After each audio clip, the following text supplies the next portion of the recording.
Mate them. One player we're gonna have to watch out for is Jshrit. The guy is a monster. He likes to represent the hashtag be a monster, so we're just gonna have to watch out for that.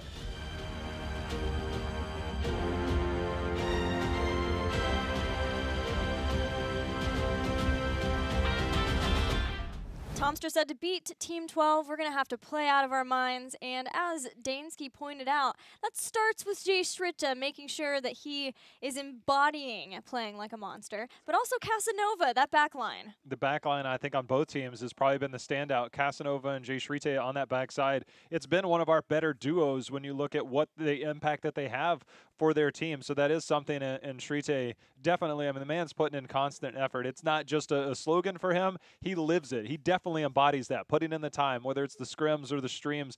He's definitely putting in the work, and there's a reason why he's garnered so much respect here in North America. The scrims, the streams, the workouts for Jshrit, firing on all fronts. Let's go. We're going to Infernal Shrines for Game 1.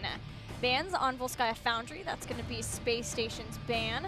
Tomb of the Spider Queen for Team 12. That is very interesting to see. Infernal Shrines, though, that is a good battleground for both teams. Both teams feel very comfortable there, so it is a neutral battleground to kick off this best-of-5 series. A neutral for sure. You know, I'm just trying to think of the way the map complements playstyles. And SpaceStation is a very dive-heavy composition. They love to coordinate efforts. They love to follow up on combos, follow up on CC. They average some of the highest CC percentage in the game, or in North America, and they rely heavily on those types of combos and the CC that they provide. Last weekend, they did a lot of it around a Nubarak in particular. So we'll see if that comes through. This is something that complements a style well that a Nubarak can fit in and gives you those choke points you can dive in. Anub, Genji, Uther. We saw a little bit of Anub Genji play between for LFM in the last series. SpaceStation put on a clinic with it versus Freedom. So much so that in Game 2, Uther was banned once Nubarak was picked. In Game 4, we saw Genji be taken away from that, but still SpaceStation revolved around that heavy engage from Equinox's Anubarak. We'll see if he still even gets that hero here, and if Team 12 can better fare against that dive-heavy composition.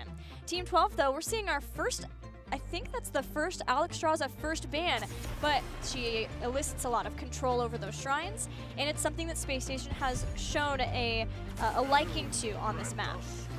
Can confirm that is the first ban. Team 12 taking a priority. Tomster has played multiple Alexstrasza games, and as we witnessed in the previous game, despite the lack of success, Alexstrasza definitely has her presence felt on Infernal Shrines as we move through this draft pretty quickly.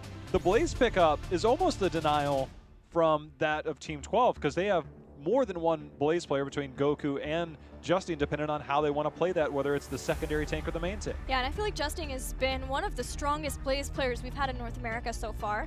For sure the first to show a lot of focus on the hero. However, in the last game versus Team Freedom, Blaze was also picked up by Jason, and he played Blaze really well. So Jason's going to be able to have this pretty strong hero, and SpaceStation in general trends toward the double warrior. So that fits alongside that style, but with a Malfurion, Tracer is picked up by Team 12 as well as Malthael. Tracer on this battleground, not necessarily known as the high priority because there is so much, you know, focus on the shrine itself. But, you know, you mentioned the Anubarak Uther combo. Blaze kind of fits the same role as Anubarak. You kind of go in, you're trying to hit a spot, you're trying to hit a location. This time you can get multiple stuns the same way that you can with Anubarak. So whether that is maybe Equinox moving over that or whether it's Jason, they definitely have a lot of what they look for when it comes to the dive style and stun lockdown. Anytime I see an aggressive team in that second ban position ban Medivh, I get really excited. It's like, you don't get to stop what's coming to you with the ley line, with the force of will. We're going to bring it to you. And if you don't pick that in those first 3 picks, there's no way that you get it. Team 12, though, they take away Genji. Team Freedom tried that strategy versus what ended up being the Anubarak dive, but it's the Genji, and there's also a Greymane ban that SpaceStation themselves banned. So in this instance, that was the other hero that we saw from Casanova to go along with the dive when Genji wasn't available. So we'll see if that's still how SpaceStation wants to play things out. Looks like no, they're going to change things up and get Tyrael Tychus. They get the Tychus, but I feel they're not done yet. They might actually move into another melee, I think, potentially with this setup, depending on what they want to go. I think there's a lot of flexibility between the Blaze and Tyrael pickup, so we'll see if there is use more to complement that, or whether it's just another backliner. We'll see. It seems that's the more traditional style that they've kind of settled into, but I think there's always that crazy factor that we could see. Now with Tracer, Malthael, Malfurion, we still need somebody on the front line, but we need more of a sustained style damage, something that can control that front line. Also, don't forget, a lot of mage play on both sides here. Yeah, it comes down to who's going to play that Tracer, Dansky or Cure, as neither has played Tracer. No, Cure did play one game.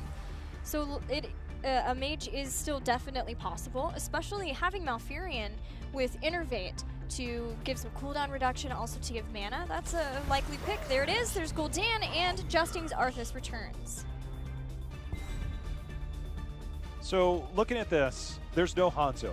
And, you know, one of the stats that I brought into this weekend was Hanzo on Infernal Shrines globally has a 37% win rate. There it is. I had a feeling that they were going to go with another melee and get aggressive with that style of composition. That is, I think, if you're trying to throw a curveball, play out of your mind, as Tomster would have said, then be aggressive. And as much as we've seen Equinox on the main tank, and when they settled back on the main tank, he is also a renowned, I'm pretty sure in his Twitter bio, Kerrigan is in the first line of it about how much he loves to play Kerrigan. Yeah, it's sort of like when we were in the last series seeing the Kerrigan for Heroes Hearth, and we wondered if it was going to be Equinox, but I have news for you. This is a Casanova Kerrigan. Ooh. We're going to see Equinox be played by, Equinox is going to play the Blaze with Jason playing the Tyrael, so that's quite a change up to see, but as you were talking about, Blaze seems to fit Equinox's tanking style pretty well. It's pretty neat, right? We kind of see the contrast of, look, we relied a lot on Anub'arak. Anub'arak has a significantly less health pool. He has spell armor built in, but his health pool is significantly lower. Blaze has that bigger health pool. He has a lot of ways to survive. He can still make the same type of impact. And then when you look at the fact that you have Sanctification and Bunker, Kerrigan fits right into that. That's why when I saw those two picks, I'm like, all right, that seems standard, but I think there's something else. We got ourselves a Kerrigan. Well, we've got ourselves our game. Game 1, in fact, between SpaceStation and Team 12. With SpaceStation in the blue, we've got Jason playing the Tyrael. Casanova will be on Kerrigan. Tomster, support player, playing Uther. Equinox on Blaze. And finally, Jay Shrita playing the Tychus. And on the right side in red will be Team 12, as it will be Goku on Malthael, Justin on Arthas, Cure, the Tracer player we've got going on here. Dansky playing Gul'dan, Buds on Malfurion.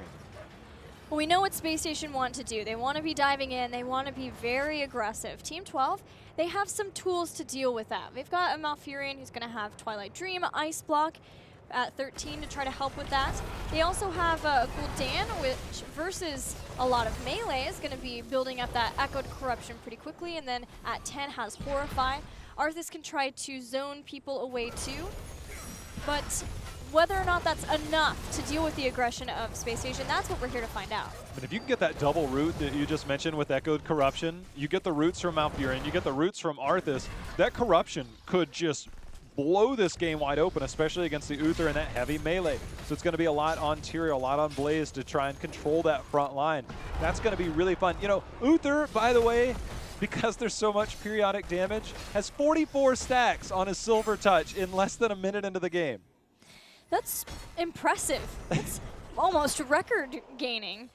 We're going to keep an eye on that. The periodic damage, the Tracer damage, there's so many different ways to stack that quickly. I mean, you know, it's going to be there no matter what. It's just, I looked over, I'm like, wow, this is 44 already. Now, as we were talking about with those ways of Team 12 being able to deal with the aggression of SpaceStation, a lot of that comes in at level 10. And with having this early game hero, this early game combo, lockdown combo with a Kerrigan, we're seeing SpaceStation be willing to aggress in forward. Those roots were so good, but just enough time before Equinox could jet propulsion in. But there is a place for a great combo, and it is found by Casanova's first blood taken by SpaceStation. SpaceStation in a nutshell, and Gilly, they love to dive, and they love to dive together. Brought everybody in, or at least in the general area for that, to make sure and get themselves first blood. Now, you mentioned Malfurion. There's a couple options we can go with. Level 4, you have the option of going bigger roots that last longer, or you have vengeful roots, which you can get that Trant to go through and get some damage. You get some more stacking damage every time you hit a person. With the heavy melee composition, it is Infernal Shrines. Do we get bigger roots, or do you think we maybe get, it is just going to be bigger? Do get bigger roots.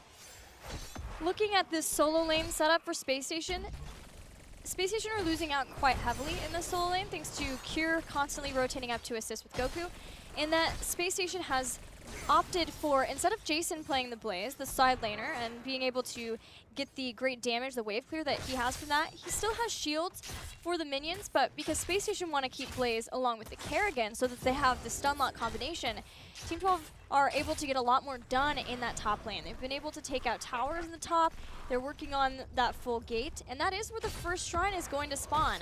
So we'll see if Team 12 can make a gigantic power play off of that by getting the first shrine.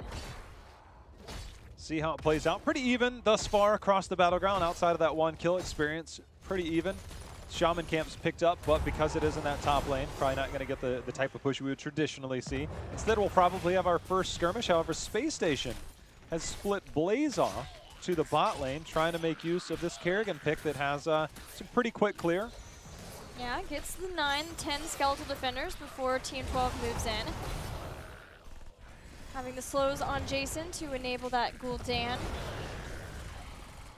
That's 16 stacks already on Echoed Corruption. Yeah, he's been racking that up. Yeah, that's pretty quick, especially given the opportunities he's had have actually not been plentiful, but he's making the most out of every opportunity he does have. Malthael staying to clear out mid as Blaze rotates up. 7 closer here for Team 12. But it's not out of the realm for SpaceStation, and SpaceStation maintain the advantage in skeletal defenders now. 23 halfway, over halfway, as Team 12 get their level 7. Good place for Team 12 to be in terms of experience, but bad place to be when it comes to this Punisher, which seems like it's all but a foregone conclusion that SpaceStation will lock in this first one. Not the most painful Punisher that we'll see when it's this early, but going to be picked up here by SpaceStation right as they hit level 7. Malthael's gone down to join Blaze in the bottom. Tyrael has gone to the mid. SpaceStation is not looking to get a ton done here. They're not trying to all of a sudden get the fort unless maybe we see Tyrael rotate back up. Because Casanova can try to get a combo through the gate, pull people in, but Team 12 is staying very safe in their positioning. And SpaceStation probably recognizing that that would be the case, just get what they can. They don't even get the full towers in this top, as the clear from Team 12 was so good with that Punisher. Yeah, the one thing that Malthael's doing, Gilly, because they don't get that extra structure value, SpaceStation, you don't necessarily net a positive experience because the mid-bottom are able to be double-soaked by this newer Malthael that has the cleave, makes it a little bit easier for him. So getting that clear by Malthael has kept Team 12 in this game. And then SpaceStation trying to get that advantage by splitting people off. They didn't get it, and by not getting those structures, couldn't find a way in. Goku using that on a pale horse just on the little rocket. Ran straight in. Said hello to Jay Shritta. As he'll go back up to his home in the top lane. SpaceStation are faster on the uptake now. They've learned the lesson of last time in the invade. They're not going to get caught by roots this time as Casanova dives in. Team 12 says, yeah, you can have it. That's all right. It's yours. They take it. They've been in control so far, but shouldn't be too difficult to clear out. Experience pretty even. Both teams will have level 10 by the time we get to the next phase. Here getting a bit of damage in, but Malthael, left alone here on the top, was able to push that lane in and get some structure value. Yeah, they got more structural damage done in that slow siege of top than SpaceStation did. Oh wow. My. Rico! Oh, there's Thompson nobody. Was hoping that he would be in position to quickly hit that, but nope. Cure is out of there, but Cure has to go back. He went holy shot. So he was looking, if he could get in range, right? You get the extra range at level 1. So 50% increased range going with holy shot. He was just a few, I don't know, not very far away, but Justin, he's not very far away from death, but the Horrify is going to help the bunkers put down to try and keep them alive. Equinox trying to stay alive. He has the armor. Synced. The shield is there. Synced, there it is. They pull in Arthas. They take him down. But look at this. Team 12 is collapsing on the other side of this. Has the Twilight Dream. Tychus falls too. And Team 12 chasing down one by one everyone from SpaceStation. They're going to turn around hoping they can get the kill on Cure, but a last-second regrowth from Buds gives the healing to start ticking back up, and the Moonfire gives a little bit more. That positioning from Team 12 was so cool. Could have been busted wide open there, but the return damage, the Horrify, of course, starting that. The good bunker, there was a lot of counter plays made by both teams, just worked out in favor of Team 12 as they had the 2-for-1 trade there in their favor. They're going to get a camp here at the bottom. Tomster's just going to kind of sniff this out, make sure not to miss too much XP. It's going to hold the fort wall for now. The Shrine will be active here in 15 seconds in that mid lane. No Sanct for 50, no Odin for about the same, but there will be a bunker should things get dicey for SpaceStation. Team 12 starting to rotate back up to the Shrine. Blaze might be the one in danger though. You can see him get chased back. Root lands. Bunker used. It's a short cooldown, but even still, it's a great combo though, pulling Justing in, and with the jet propulsion, Equinox diving in, as Equinox will do, giving that chain crowd control, and SpaceStation gets a kill right at the start of this Shrine phase. That's where Arthas struggles, is mobility. There is none. So, not able to do that. Equinox sniffs out a little bit. I'm going to go one way, Wayful goes the other, just kind of accidentally cross paths there. Team 12 turn their attention towards the bot lane, trying to get this bottom fort down. Good thing is, when you have a Kerrigan on your team, you can always race that solo by yourself, getting those Q resets onto those minions. Makes it quite a bit quicker, allows you to defend. Good job by SpaceStation. Yeah, the big deal for SpaceStation is not only that they claim these shrines, and they're doing a great job of trying to get kills at opportune moments for themselves, but they also need to make sure they don't ever overcommit to resources. Team 12 are going to be fluid in their shot calling. This is a team that has already played internationally together as a 5-man roster. They're going to have very quick reactions and change things up. That idea of making the best of a bad situation. And you saw that there, immediately going to the bottom and getting a lot of damage done to the fort before SpaceStation chases them away. SpaceStation ends up getting the Punisher. They're also clearing out that top lane too. They need to make sure that as they continue to get these kills, that they're responding and respecting what Team 12 can do and not overcommitting to any sort of situation. Equinox trying to see if there's a stun, see if he can follow up on it. Roots in return, Corruption hitting as well. Should net them a fort here. See if they try and be aggressive. Look for a jump. Team 12 responds knowing that that jump was just a moment away. Get behind the gate safely. Yeah, and Holy Ground to lock them in there, too. If anyone had been outside of that, then it might have been that they would have been able to proc the leap before the fact. But in this instance, giving SpaceStation time to take out that fort. That's the first fort of the game to go down. It heads immediately down to the bottom, gets some tower damage done. Team 12 coming here, too, as both teams will go back and start to get their camps. So that bottom lane, SpaceStation wants to keep an eye on that since that floor is fairly low. Yeah, it's opened up, it's exposed on both sides, but definitely the lower side on SpaceStation. You know, Dansky's sitting at 34 corruption stacks. He's been landing them, but once you get that completed and they return back, you get those other ones, he's now at 36. That can be far more threatening than anything we've seen so far. And I wonder, will we see Ruinous Affliction? We've seen a lot of players going that lately. Nice self-cleanse there by Mount. Very well done. That inevitable end. Yeah, this is one of the fastest stacking that we've seen for Echoed Corruption. And as we talked about, there is a ton of melee, so it's a little bit easier for Dansky to build up those stacks, but he's been consistently hitting those, and the team trying to make sure that they can help him with that as a combo. Well, a pull from Casanova. But that, finishing that and having Ruinous Affliction, it's a ton of poison damage, and there's just that solo Uther to try to keep everyone alive. And Shrite knows good and well about that, as he was one of the main players when he ran Gul'dan last weekend, I believe, and he made that work. He made the Ruinous Affliction work. He helped win games off 1 or 2 casts that just was way too much to deal with. So very much aware of that is SpaceStation, but full melee nonetheless. I mean, that even happened yesterday with Hosty on Towers of Doom. And there's some more. Great route to catch him. Another route, too, the double route. I think the problem, you know, Tracer, great hero. You're looking at Uther armor, you got bunker, you've got shielding from Tyrael, you've got all kinds of things available at your disposal on the side of SpaceStation. So it makes it, you know, kind of difficult to deal with, I think, as Tracer. Your opportunities are much, much, much slimmer than they would be against other compositions. Yeah, and there's that Neo Steel coating to help with the 4 roots with the Pulse Bomb. As you talked about, you still get the damage from the Quantum Spike, having the percent damage. Great Ice Block from Buds as he stays alive, and there's the Echoed Corruption starting to chunk through a lot of these SpaceStation players. The Shrine will be activating soon. It's going to be in the top lane. which both sides have sustained damage on their structures. Team 12 hoping to get some of this shaman pressure out for them. SpaceStation just doing the same though, as neither will gain a huge advantage from that unless one team focuses on clearing that out.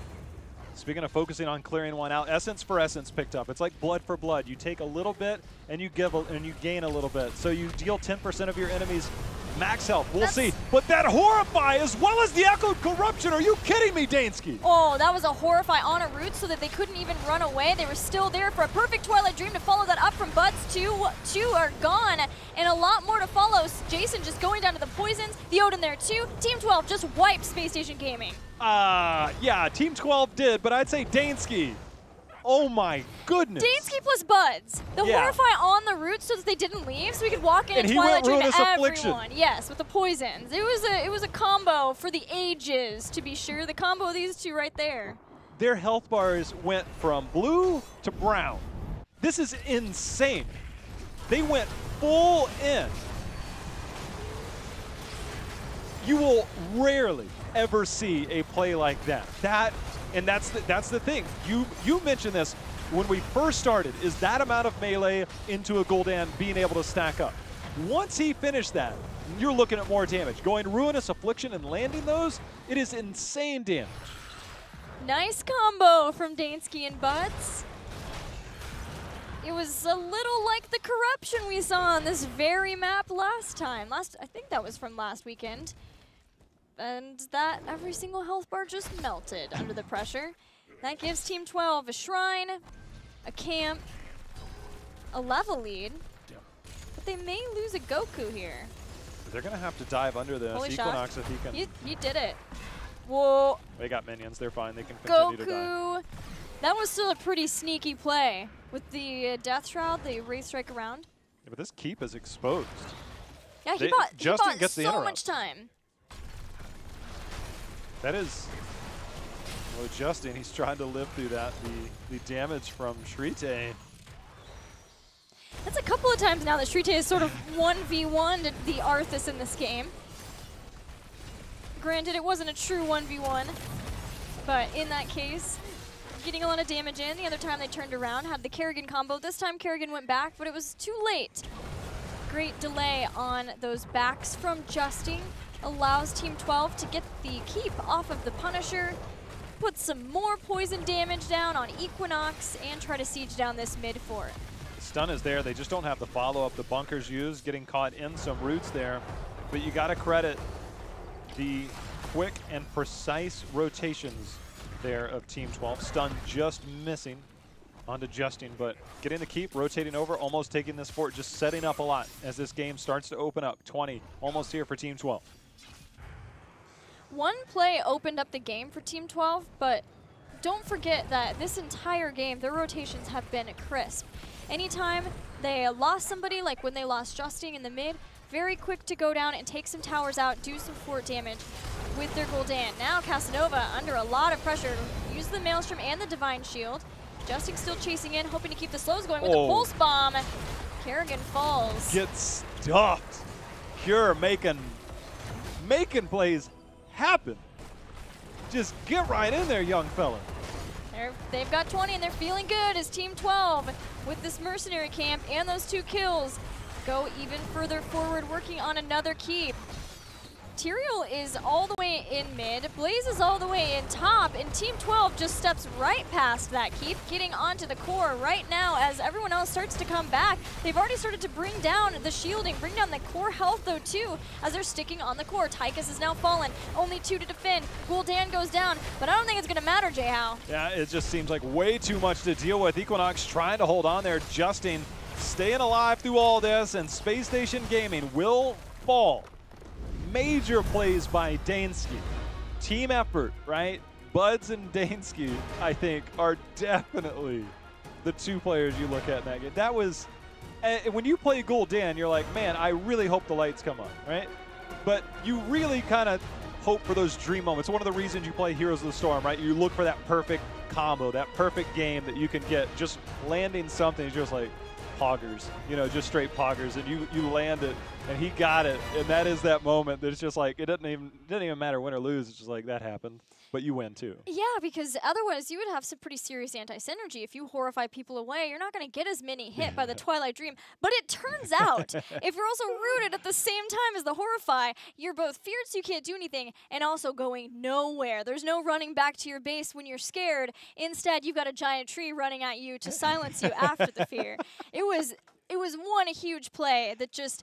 There was always the possibility that one play would do that because how well Team 12 played to counter things that SpaceStation were doing, but that play was phenomenal. But you know what? We have heard a lot about Jay Schritte and his time here in North America playing, so let's hear from him about how it's been in HGC.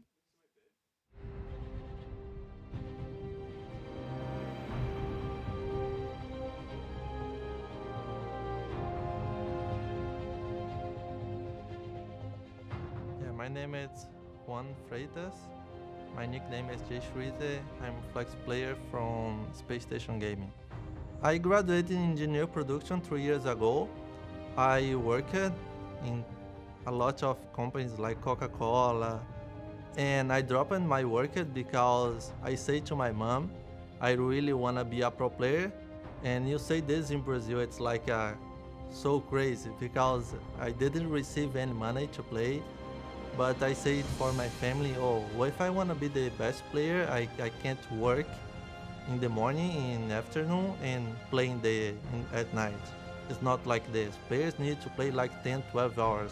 A lot of things happen in my life after this. I lose a relationship during 6, 7 years because my ex-girlfriend, she said, oh, I not want this in my life. You are an engineer and now you are nothing. Because it's how the people look for you in Brazil when you say you want to be a pro player. My family say I was really crazy because I make so much more money in the engineer product that I make now. But I'm not playing for money, and I say this is my life. This is what I want for my next years. And doesn't matter what everyone knows it is, and I know I have potential. I know if I play this game every day, one day I can be the best in the world. This is my dream. I think the most of my followers and the people in Brazil wanna see me to play in North America and see, oh, it's your country playing a major region. But I think sometimes they feel this is a little strange because Heroes of the Storm is not a specific player, it's a team player. They normally want to see, oh, we wanted a Brazilian team to play North America, but I think this is the first step. Maybe this can be the future. Other teams moving to major regions to play. But yeah, I feel like they are so excited to see me play, and I'm carried my country flag, and everyone in Brazil will be excited for this.